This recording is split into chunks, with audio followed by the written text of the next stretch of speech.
Both my parents were Catholic, and so I didn't really have a grid for spirituality at all. But I also could sense things.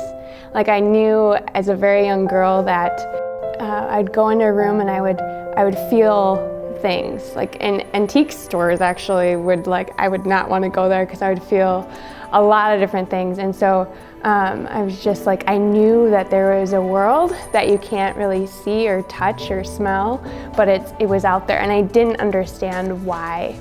I had a profound experience in high school where my mom actually told me about Christ and that you can follow him. And at that point I was seeking other spiritual paths and spiritual ways, and I was very confused. I didn't know, like, why Christianity? Why not these other ways?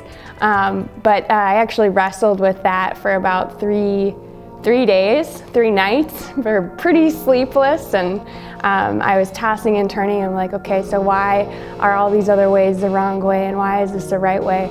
And I was pretty much at my end when I'm like laying in my bed, and this is the third night. I'm looking at my ceiling, and my ceiling has that kind of like popcorn ceiling. I remember this pretty vividly, and I was drenched with sweat because I was very afraid and just confused.